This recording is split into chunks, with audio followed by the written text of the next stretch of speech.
Today, we're having a conversation on what to do while waiting on the Lord. Let's talk about it. You are watching the Beyond Sunday podcast.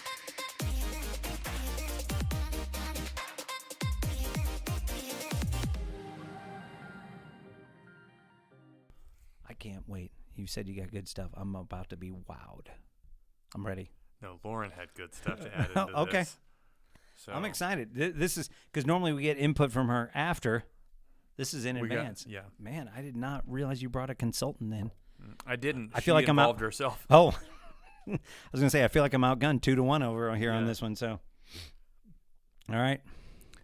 Okay, so we're having a conversation on what to do while we are waiting on the Lord. And there's, I think, a lot of different ways you Okay. could probably approach this conversation. Sure. But there are certain times that we've seen or heard maybe in Scripture where it says to patiently wait on the Lord and to seek after the Lord and wait. And so it's caused, I think, at times confusion and misunderstanding Okay. a little bit. And there are seasons in life where there are things that we wait to receive from the Lord, but at points it's caused maybe excuses for stalling, I think. Okay. And so I kind of want to talk about some of the valuable things that can happen in seasons where we may be waiting for something, All right. but that waiting can still be active. Okay. So judging Active waiting. All active right. waiting, Active judging waiting. by your face, Interesting. you're still curious where I'm going to go. I am still curious because, we didn't talk about this beforehand, so I Right. have notes thinking about how to wait. Yeah. You've got some active waiting, so I'm curious to hear what you're processing and thinking on this. Yeah. one. So, for instance, I know that there's been times and people and seasons even in my own life where through job transitions, Yeah. I remember this from your story. we talk about waiting on the Lord. Yeah. Right. Or I'm waiting on the Lord, meaning I don't have a job right now and I'm just waiting for Him to provide. Right. And we also have seen situations, or at least I have, maybe y'all haven't, but Okay. where it seems like the person who says, I'm waiting on the Lord, it's like, you're also not trying very hard to find a job. Okay. So there are times, and that's kind of where I would say that Okay. at times we've misused Hmm. and abused the term waiting on the Lord Oh, for an okay. excuse to us not to take action in the meantime. Right. Or we're waiting for the completion of something for us to take another step forward. Right. There's a interesting because as I was thinking, so you kind of sent this as a topic over and just said, "Hey, this is the deal." Yeah. And I'm thinking about how do I endure during that time, Yeah. and for and we can talk about that too if you like. But I think from what I'm hearing from you, it's more to the point of, as you said, actively waiting on the Lord. There may be a point where we're metaphorically on our knees praying, but there's a point when it's time to get up and move. Right. Interesting. Okay. Yeah, and both are very important things. Yes. I think. Yeah, not being to shortcut either. Yeah, being well equipped in how to fruitfully wait upon the Lord, seeking after Him in prayer, some of those types of things. Right. Amazingly helpful, and they bring clarity, they bring Right. guidance, and I think they begin to bring action.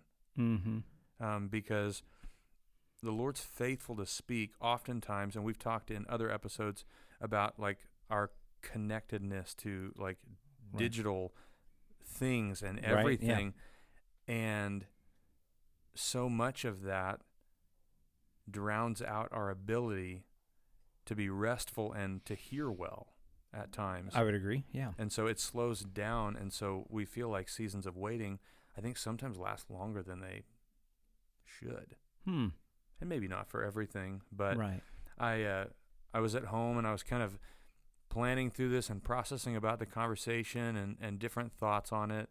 And my wife had asked me, what are you podcasting on? I said, what to Right. do while waiting on the Lord. Mm-hmm. And she came up with some brilliant ideas. I didn't Oh. ask for these, but she had them I can't wait to hear it. on deck. Hit me to the wisdom, dude. So one, you can play a game.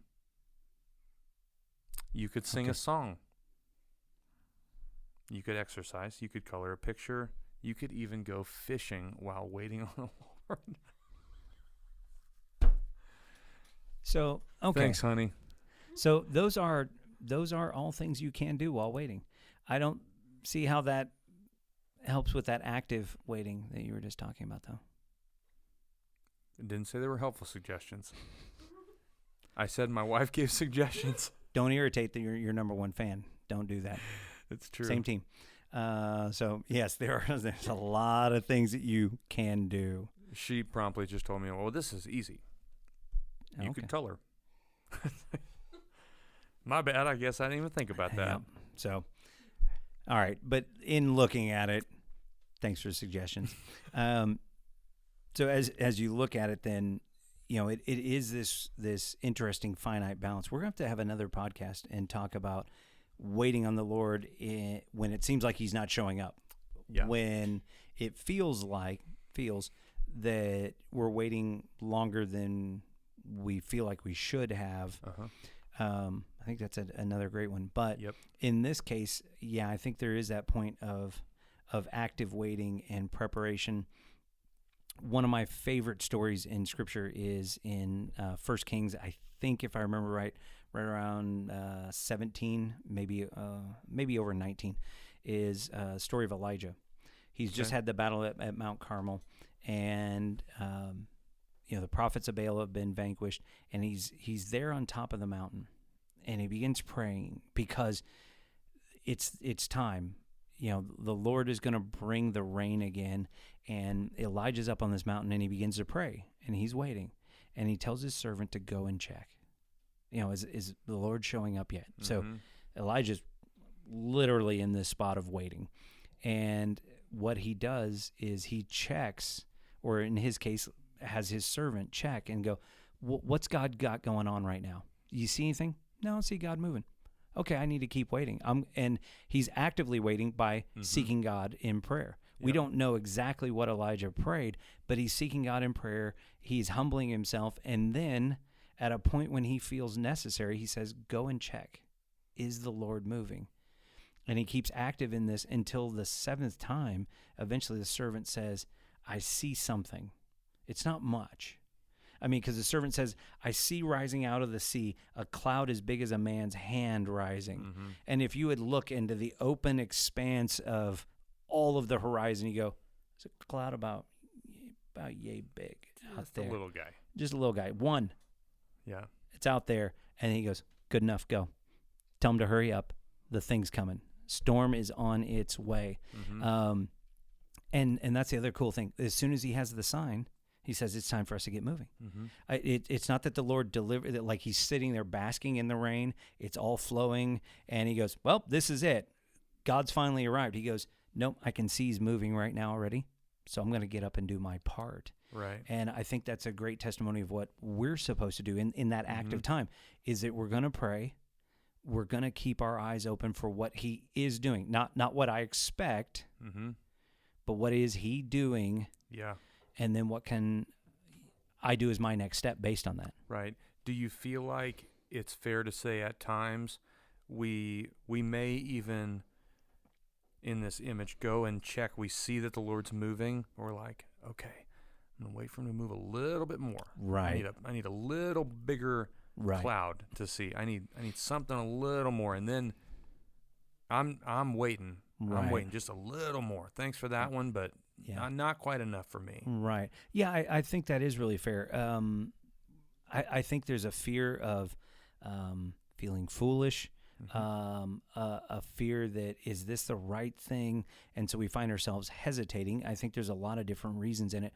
But as an example, in Elijah's case, the message he gave his servant, man, I get pumped when I think about it. He looks at his servant and he says, go and tell the king to hurry. Mm-hmm. Clouds way at the horizon still.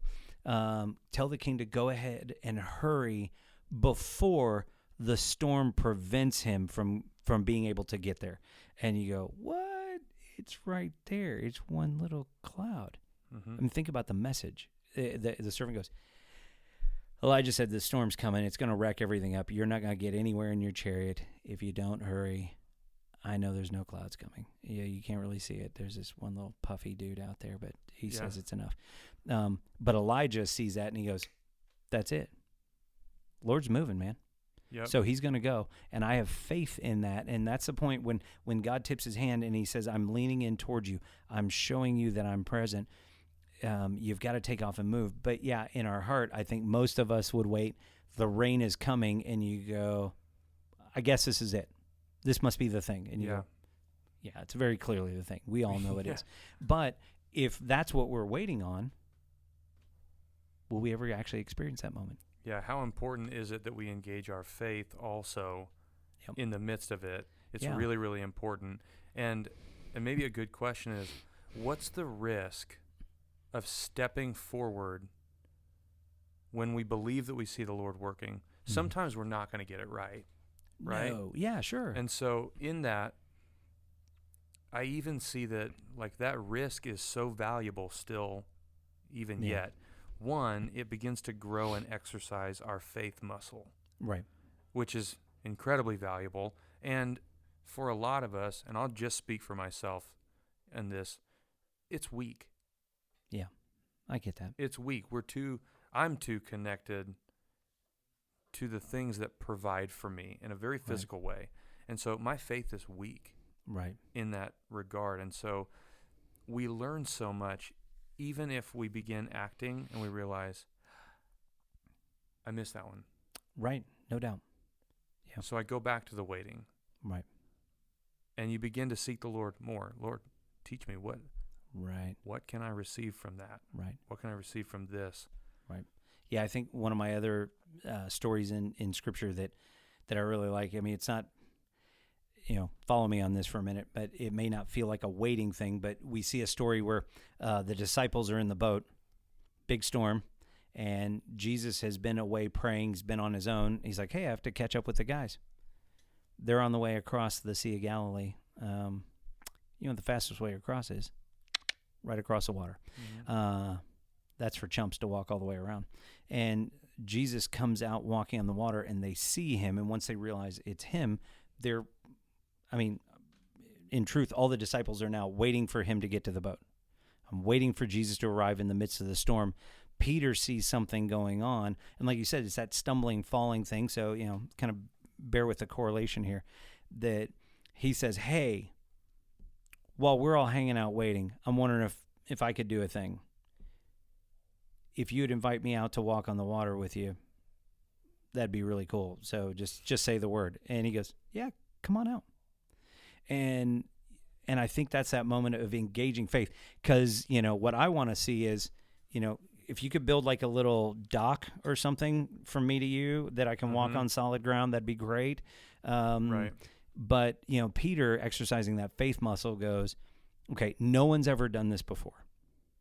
And you're doing it right now, and I see you doing it right now. And if you say I can, then I'm ready to do it. Mm-hmm. And he exercises faith muscle. Jesus says, sure, get out. And so here we're talking to a fisherman who goes over the sidewall of his boat, and first thing he has to do, think about this for a minute. It breaks my brain when I try and think about it. He puts his foot over the side. How do you put your foot on water? Never done that before, have you? And you go, I'm just going to step down on this wave right here. Nope. And have no idea what it feels like, because anytime I've tried it, you just go bloop under. Yeah, it's never worked for me. Yeah, it turns out. I'm like, man, this would be righteous if I could figure this out. Nope. But so here's a fisherman experienced on the sea. This is his home ground, but yet puts his foot out there, that first step. Imagine what that must have been like. And then he begins walking. But the sad part of the story is he starts looking at the other circumstances and loses sight. His faith muscle gets weak and falls down. But the cool thing is, and this is what made me think of it as you were sharing, is that, it's exercising that faith muscle, because while he fell, and we can look on it as we share the story, or maybe we do a sermon around it. You go, look at what happens when your faith isn't strong. You go, dude walked on water still. Do you know what it's like to walk on water? Nope. But Peter does. Yeah. Did he get all the way there and back? No, but he did it. And he gets to sit there and have that experience because he exercised his faith muscle. Yeah. And I think that's huge while we're waiting. Yeah. We see this in a physical way we know that it takes so much work to begin to build up strength Mm-hmm. and an ability or a skill, whatever. We have to invest so much time and effort into being able to do something better.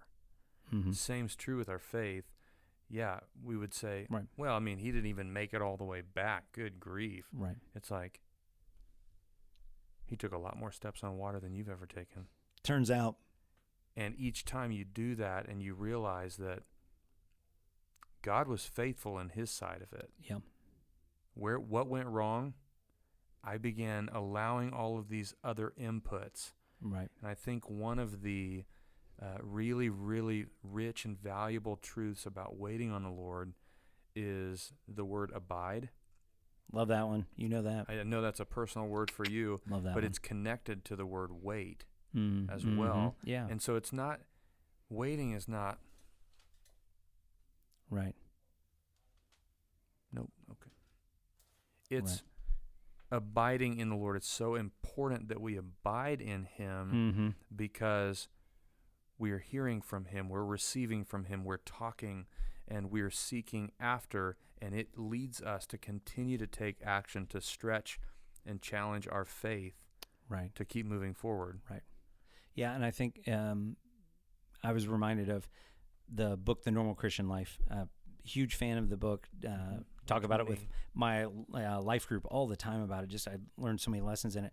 But there are a couple different points when he talks about in that waiting, when the Lord's given you a word, it's just time to go ahead and move into that word. Yeah. Like he was talking about the point that he had shared, he had received a personal word of healing, and he still wasn't feeling well. Mm-hmm. So he's like, well, while I'm sitting here waiting, was the Lord wrong? And he said, no, I need to reckon with the fact, another one of my favorite words is reckon, because it's not one you use very often, but that you need to actually hold true whatever the Lord has given. And as you're waiting to begin to move forward in faith that what he said is true. Yeah. It is a true thing. And so in his case, he said, you know what? The way I feel right now is not the truth. The way I feel right now is simply a leftover of how I have felt, but the Lord has said, you are healed, you will feel better, and he immediately began to rest in that. He reckoned that to be true. And so I think that's one of the big things that we can do while we're waiting. It's an active piece. It may not be this physical movement or anything else, but I'm going to hold that whatever I know is true from God in Scripture, maybe a word that I've received in prayer, that those are true, and I'm going to begin resting in that and trusting in that. Yeah. And in the meantime, I think there's a lot of value in beginning to take steps forward constantly. In the active part of waiting, we may not see the whole picture, but I've been kind of immersed this week into the story of Saul and Ananias. Yeah. And this dream that they have. Yes. And Ananias knows who Saul is. Right. And he's like, and the Lord says to him, I want you to go because he's got this vision and you're going to show up. So you have a role to play. Right. And I think sometimes what we would call waiting is us stalling in fear for whatever it's going to mean for us. Yeah. And so Ananias is like, no. Right. That guy's a bad guy. Right. That guy wants to arrest and kill me. People like me. Right. No way. And the Lord immediately responds back. He says, no. Go. Right. And so our waiting and receiving from the Lord calls us to action and to go, even if in small ways. Mm-hmm. So, yeah, I think as we kind of bring it up to a close, then maybe some of the best advice we can say is that while we're waiting, one of the most active things we can do is seek his face and his will in prayer. Yeah. And then, whatever it is that he prompts us to do, to actually begin taking those steps for that. So I think we'll wrap it up for now, and we'll come back and maybe talk about the other side of it in a future episode. Yeah. But for now, that's what we know. This has been another episode of the Beyond Sunday podcast. And don't forget, like, share, and subscribe.